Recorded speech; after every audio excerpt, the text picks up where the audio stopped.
Qur'an chapter 75 Surah Al-Qiyamah by Sayyid Qutb. Translation by Muhammad Al-Amrani. In the name of God, the most compassionate, the most merciful. I swear not by the day of resurrection, nor do I swear by the reproaching soul. Does man think that we will not gather his bones? Indeed, we are capable even of restoring his fingertips.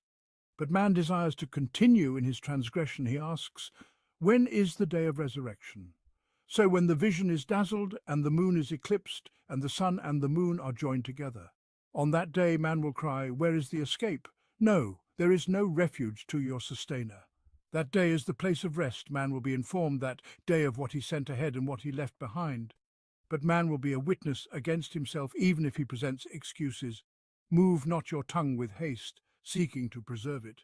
Indeed, upon us is its collection and its recitation. So when we recite it, follow its recitation, then upon us is its explanation. But no, you love the fleeting world and leave behind the hereafter.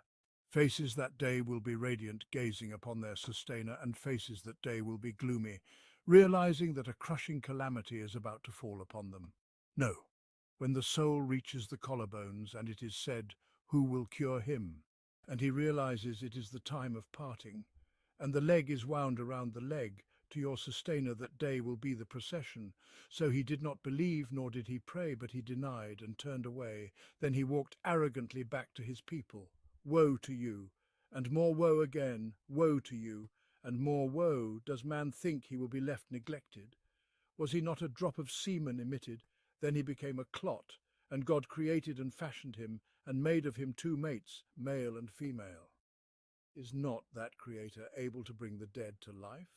This chapter overwhelms the human heart with profound truths, vivid imagery, and a rhythm that reverberates deeply within, evoking emotions that cannot be easily resisted. It does so in a style unique to the Qur'an, both in its expression and its musicality, combining to form an irresistible spiritual cadence.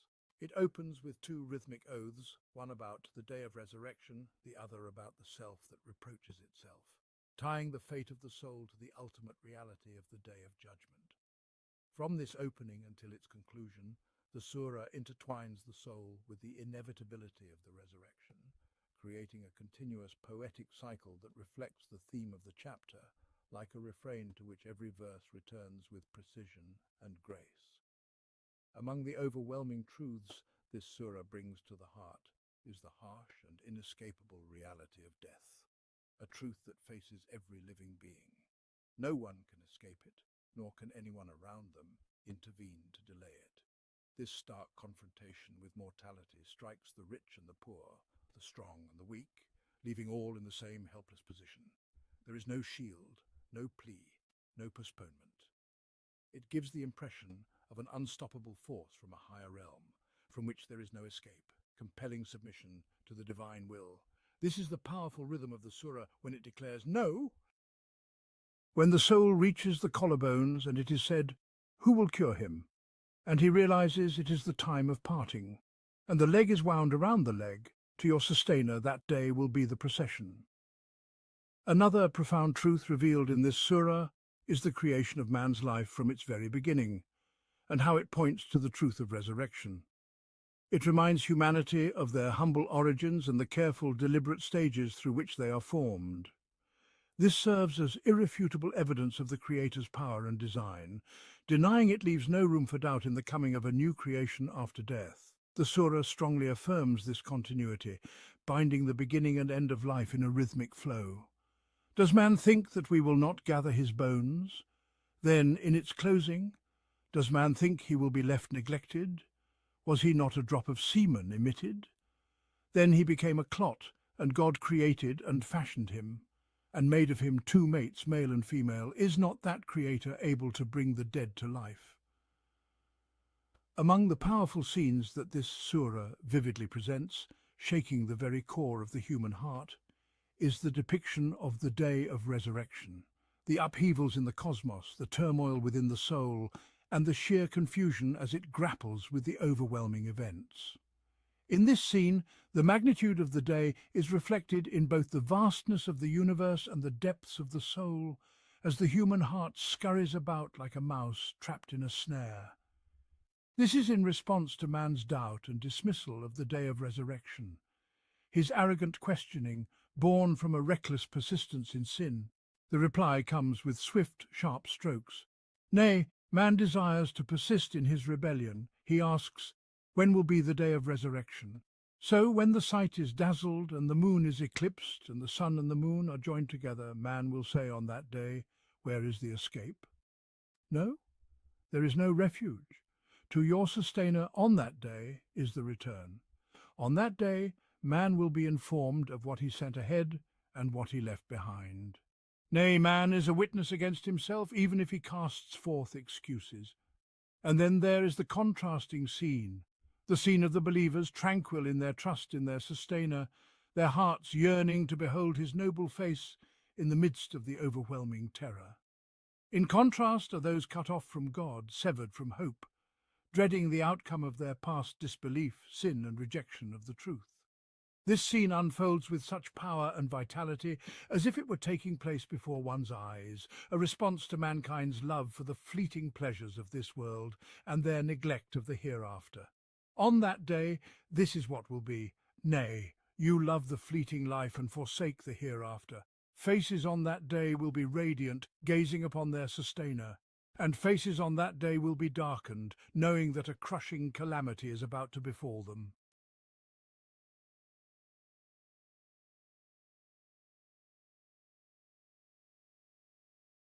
Amid these scenes and truths, the Surah interjects with 4 verses that offer special guidance to the Prophet, peace be upon him, on how to receive the Qur'an. This instruction seems to have come in response to a concern that arose within the Surah itself. The Prophet, fearing he might forget some part of the revelation, would try to recall it phrase by phrase as it was being revealed, moving his tongue rapidly to ensure its retention. Then came the reassurance, move not your tongue with haste to preserve it. Indeed, it is for us to collect it and to recite it. So when we have recited it, follow its recitation. Then it is for us to make it clear. This teaching was meant to comfort the Prophet, to assure him that the preservation, gathering and explanation of the Qur'an were all in the hands of its giver. His task was simply to receive and convey it.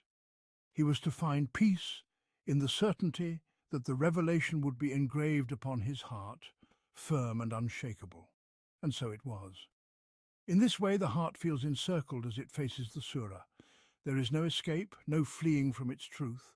The individual is seized by his deeds, unable to slip away. There is no refuge from God, no protector from his will. Man's creation, his steps, are all known and decreed by God in both the first creation and the next. Yet man continues in his heedlessness, distracted by illusions of self-importance. He neither believed nor prayed, but instead he denied and turned away. Then he walked arrogantly back to his family.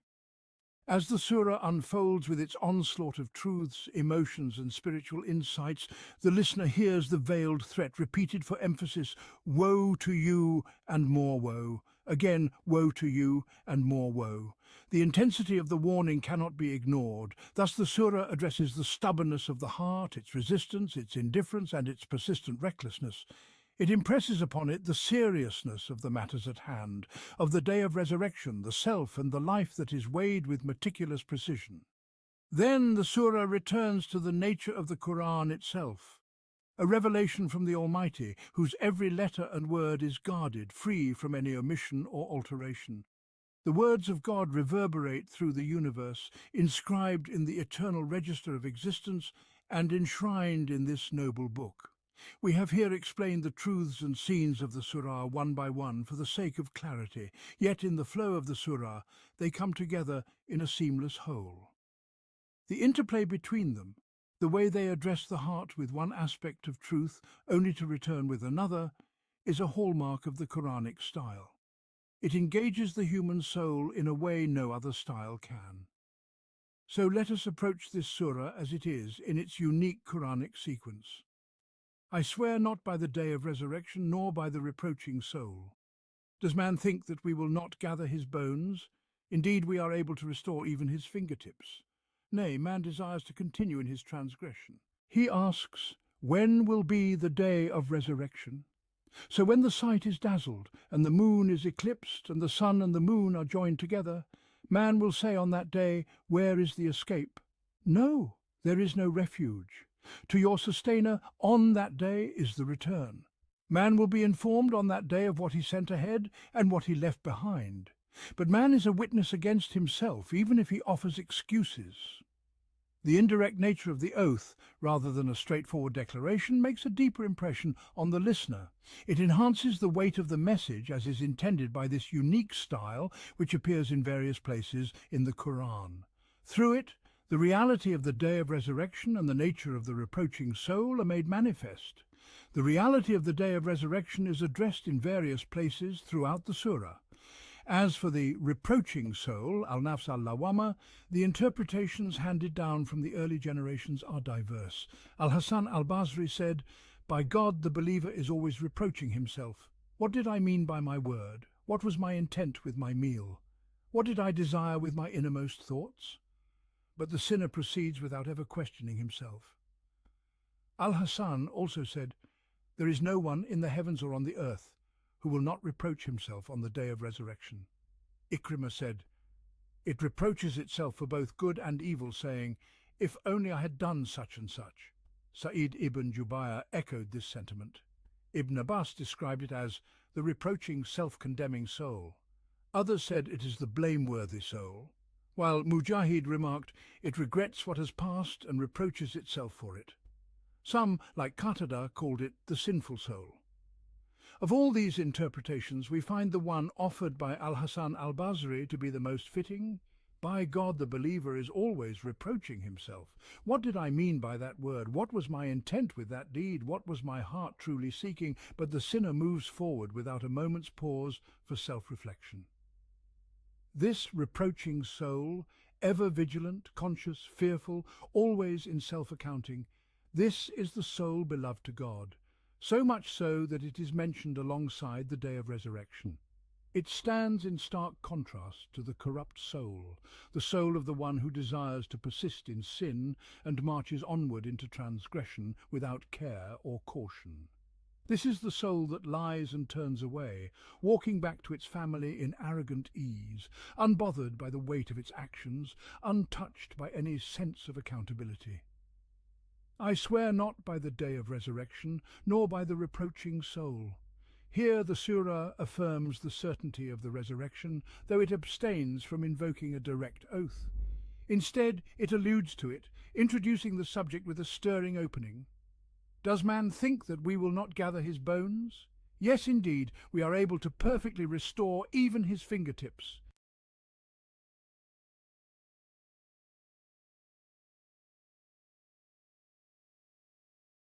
The challenge faced by the disbelievers at the time, and perhaps still by some souls today, was their inability to conceive how the scattered bones, long decayed in the dust, could be gathered and resurrected into a living being once more. The Qur'an counters this doubt decisively. Indeed, we are able to perfectly restore even his fingertips. The term fingertips banan is used here to symbolize not merely the gathering of bones, but the complete and precise reformation of the human body down to the finest detail. It suggests that not even the intricate structure of a person's fingertips will be overlooked in this grand act of recreation. Every part will be restored, perfectly arranged, nothing missing, not even the smallest joint. This is enough of a firm declaration for the moment. Later in the surah, another proof will be drawn from the very origin of man's creation. But for now, the surah unveils the deeper psychological reason behind man's rejection of resurrection. It is not merely intellectual doubt, but a desire to continue sinning without consequence, a wish to avoid the burden of accountability. This is why man dismisses the gathering of bones and the coming of the day of resurrection. Nay, man desires to persist in his transgression. He asks, when is the day of resurrection? The very tone of the question, when? Ayan, with its prolonged, resounding cadence, hints at the disbeliever's dismissal of the day. This question is not born out of genuine inquiry, but out of a desire to reject the reality of the day, to align with his yearning to indulge in sin, to continue on without the weight of the afterlife looming over him. For the hereafter is a bridle that restrains the soul's base desires, a barrier to the heart inclined towards sin. The disbeliever seeks to remove this bridle, to cast off this restraint, so that he may plunge headlong into evil, unencumbered by the fear of accountability on the day of judgment. Thus came the swift and decisive response to the mockery of the day of resurrection and the doubt cast upon its arrival. It was a response that struck like lightning, rapid and unhesitating, both in the rhythm of the verses and the sound of the words. A scene of the resurrection was presented, one that engaged the senses and stirred the emotions while evoking cosmic upheaval. When the sight is dazzled and the moon is eclipsed and the sun and moon are brought together, on that day man will say, "Where is the escape?" Here the eye is overwhelmed, flickering like a lightning flash, and the moon is darkened, its light extinguished. The sun and the moon, once separated in their orbits, are now brought together. The very order of the heavens is shattered, and amidst this chaos and terror the frightened soul cries out, "Where is the refuge?" In this desperate question we hear the trembling of fear, as if the terrified heart looks in every direction, only to find every path barred, every escape closed. There is no refuge, no shelter, no escape from the overpowering grasp of God.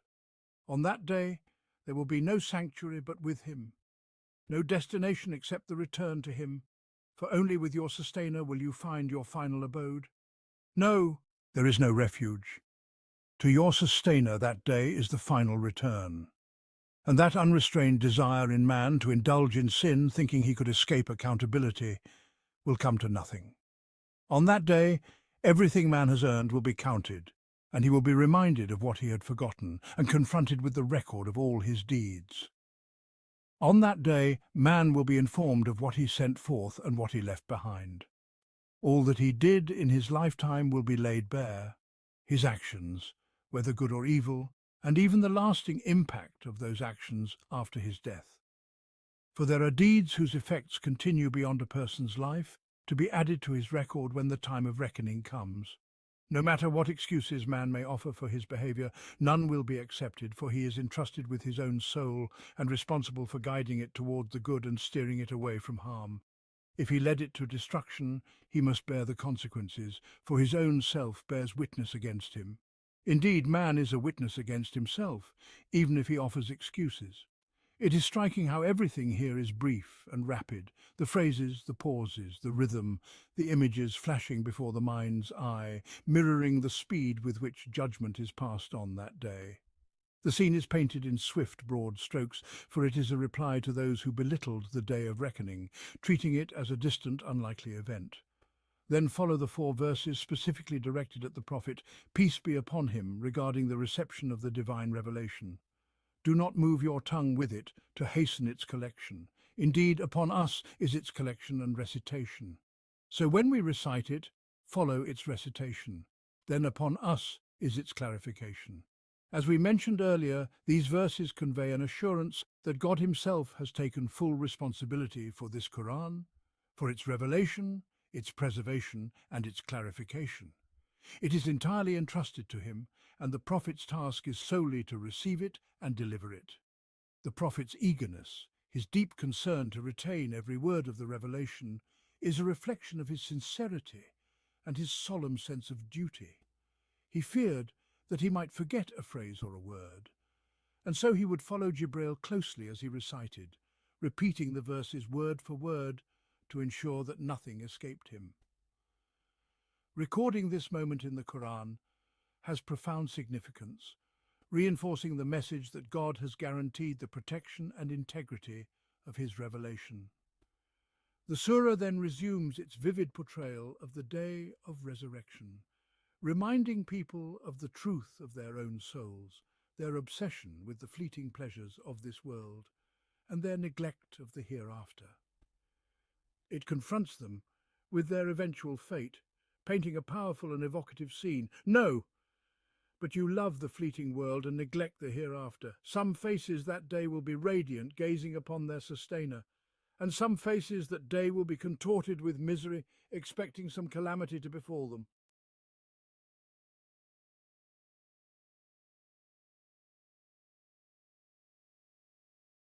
One cannot help but notice the harmony in the choice of words. This life is called the fleeting world, al-ajila, a term that conveys both its brevity and its swift passing. This is not only the intended meaning but also a perfect match with the earlier verse, where the Prophet, peace be upon him, is instructed. Do not move your tongue with it to hasten it. The hastening, the rush, this is one of the hallmarks of human life in this world, and the Quranic expression subtly reflects this human tendency. Finally, we are brought to a scene that no words can fully capture. Some faces that day will be radiant, gazing upon their sustainer.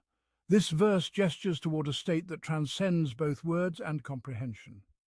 It speaks of a promise so sublime, so filled with joy, that even paradise with all its pleasures pales in comparison to it. These radiant faces, what gives them their glow, is that they are gazing upon their sustainer. Gazing upon their sustainer, what heights of honour, what level of bliss is this? It is a promise that defies the limitations of human expression. At times the human soul is graced with a fleeting glimpse of the divine artistry manifest in the universe or within itself. One may catch sight of it in the full moon's radiance, in the stillness of the night, in the newborn dawn, the lengthening shadows, or the vast untamed sea. It appears in the flowing desert, the verdant garden, the majestic countenance, the noble heart, the steadfast faith, or the graceful patience. These are but glimpses of the beauty scattered throughout existence, and when the soul beholds such splendour, it is overwhelmed with ecstasy, brimming with joy, soaring on wings of light into ethereal, boundless realms. In those moments the thorns of life, its pains, its ugliness, the weight of flesh and blood, the strife of desires and passions, fade away, leaving the soul to bask in the pure beauty that surrounds it. But how? How would it be if the soul were not beholding the beauty of God's creation, but rather the very beauty of God himself? Indeed, such a station requires, first and foremost, a gift from God, and secondly, a firm grounding by him, for the human being to maintain composure and to savour a happiness beyond description, a bliss beyond comprehension. Some faces that day will be radiant, gazing upon their sustainer. And why should these faces not radiate with light when they are gazing upon the beauty of their sustainer? Consider how the human being looks upon a mere creation of God on earth.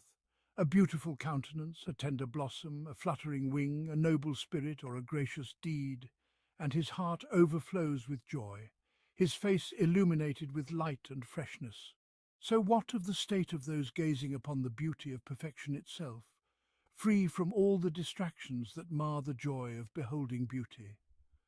The human soul can only reach that exalted station after being purified of every blemish that could impede its ascent to such a lofty realm, a realm beyond the grasp of imagination. It must be cleansed not only of external impurities, but also of the internal drives of deficiency and need, of any desire for something beyond the vision of God. As for how they will gaze, and with what eyes, and by what means, these are matters beyond the heart's imagination, touched by the joy that the Quranic text stirs in the believing soul, the happiness it pours into the spirit, and the longing and yearning it ignites. So why then do some deprive their souls of the embrace of this radiant light, choosing instead to occupy themselves with debate over what the mind, bound by earthly limitations, cannot fathom? The human soul's ascent, its liberation from the confines of this earthly existence, is the only hope for its encounter with the eternal truth on that day. Before that liberation, it is futile to even attempt to imagine what that meeting will be like. Thus, the lengthy debates that preoccupied the Mutazilites and their opponents from the al-Sunnah regarding the nature of this vision and the manner of beholding it were in vain. They were measuring with the scales of this world, speaking of a human being still weighed down by the constraints of earthly reason, and trying to grasp the matter with minds bound by the limited faculties of perception. The very meaning of words is tied to what our minds can comprehend. And when those limitations are transcended, the nature of language itself may change. For words are mere symbols, their meanings shifting in accordance with the perceptions housed within the human mind. When one's capacity for understanding grows, so too does the range of meanings those symbols represent, altering the very nature of words. Here on earth, we deal with those symbols according to our limited state. So why should we wade into matters where even the meaning of words is uncertain? Let us instead focus our spirits on the outpouring of boundless joy and sacred happiness which arises from merely contemplating the truth of that moment as far as our hearts can perceive. This yearning in itself is a blessing, surpassed only by the grace of gazing upon his noble countenance. And on that day, some faces will be grim, anticipating a crushing calamity. These are the faces of the dismal, downcast, wretched souls, veiled from the light of that vision by their sins, their degradation, and their hardened hearts. They are the ones haunted by dread, their faces etched with misery and despair, anticipating the disaster that will break their backs and shatter their spirits, the final blow that they have long feared. They are consumed by foreboding, weighed down with grief, their countenances contorted by anguish. This is the hereafter they neglect and dismiss, preferring instead the fleeting pleasures of this life which they cherish and indulge. Yet beyond them lies that day when destinies and faces will be irrevocably altered, some radiant, gazing upon their sustainer, and others darkened, awaiting a crushing blow. As the scenes of the resurrection unfold, when the sight is dazzled, the moon eclipsed, the sun and moon brought together, and man cries, "Where is the escape?" There will be no escape. And as destinies and faces diverge, so vast and far-reaching will be the difference between those radiant faces that gaze upon their sustainer and those grim faces that await their doom.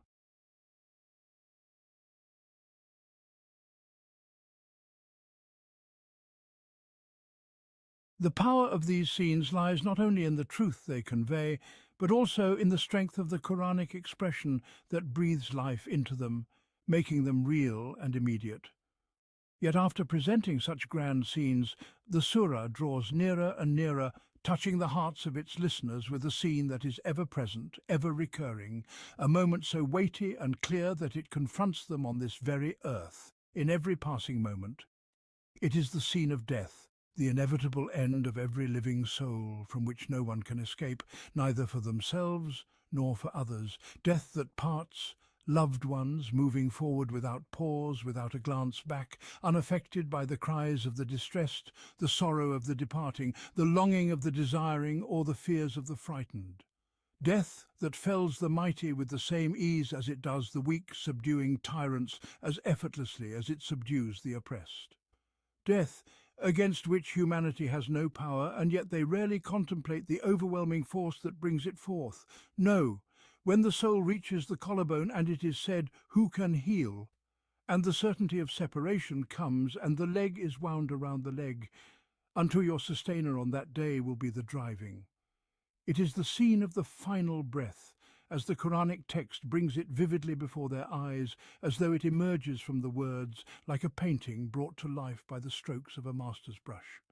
No, when the soul reaches the collarbone, and when the soul reaches the collarbone, the final moment arrives. The throes of death seize the body, the anguish that makes eyes glaze over. The onlookers gather around the dying, desperately seeking a remedy, any means of rescuing the afflicted soul, and it is said, "Who can heal?" Perhaps some charm may help, yet the dying one twists and turns in the agony of death, and the leg is wound around the leg, all means exhausted, every effort in vain. The single path that awaits all living beings at the end of their journey becomes clear.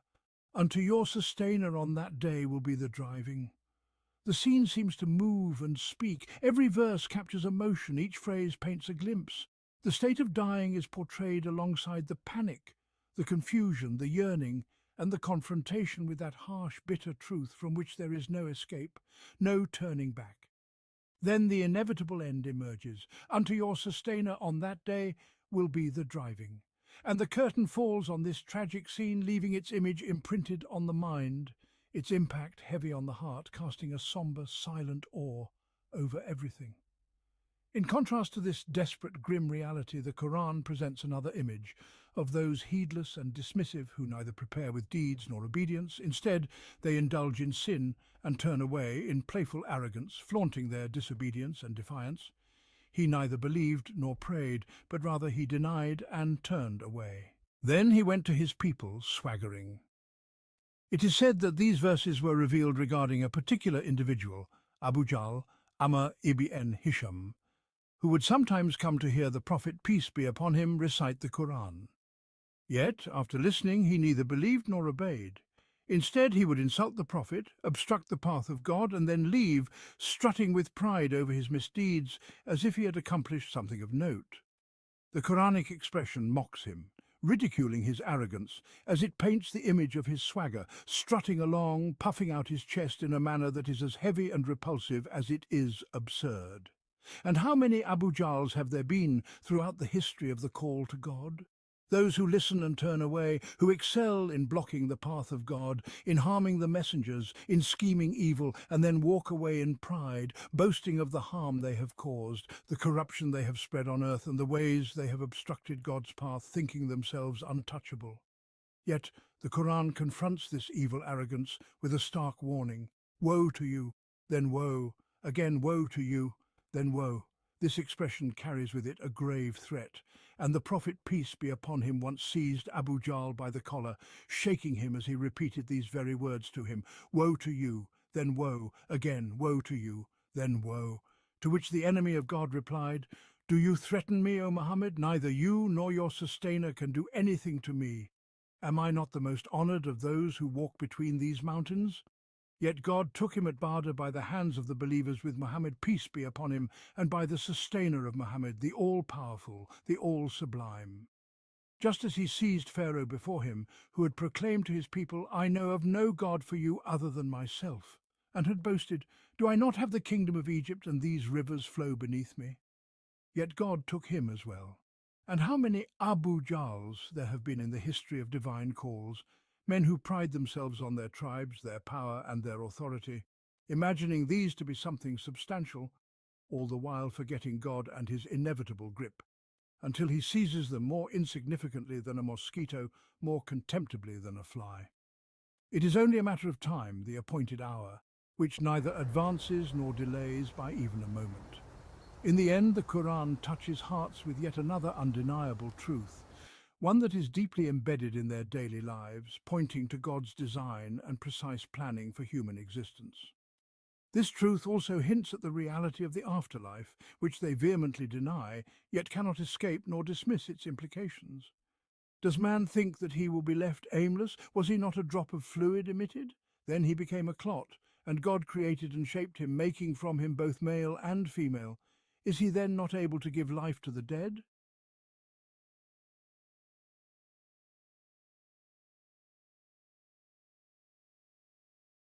This final passage, with its profound cadence, contains subtle, penetrating reminders of immense truths, truths that the people addressed by this Qur'an never considered.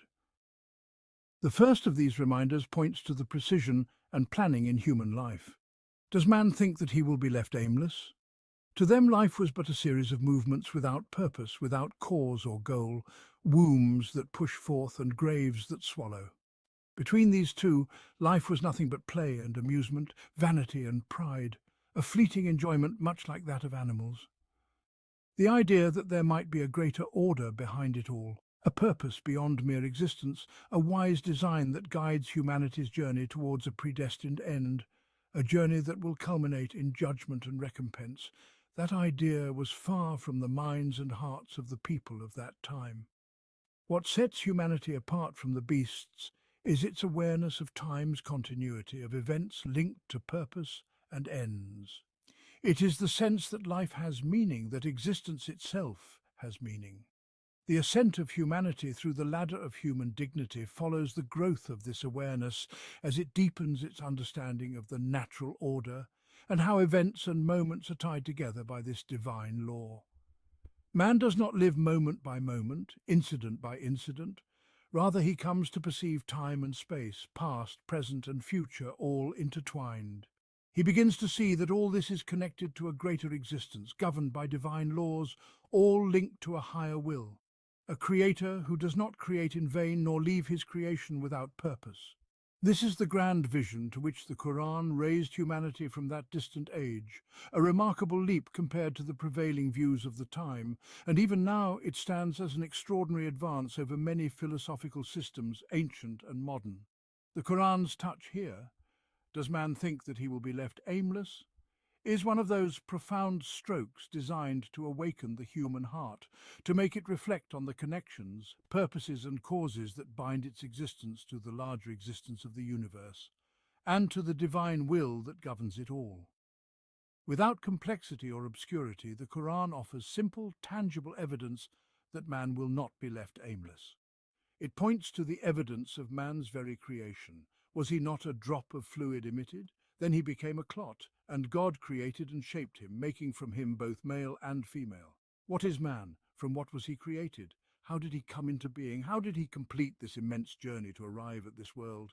Was he not a mere drop of water, emitted and poured out? Did he not evolve from a single cell into a clot clinging to the walls of the womb for nourishment and sustenance? Who guided this fragile cell towards life? Who endowed it with the ability to grow, to transform, to survive? Then who fashioned it into a fully formed embryo, balanced and proportioned in all its limbs?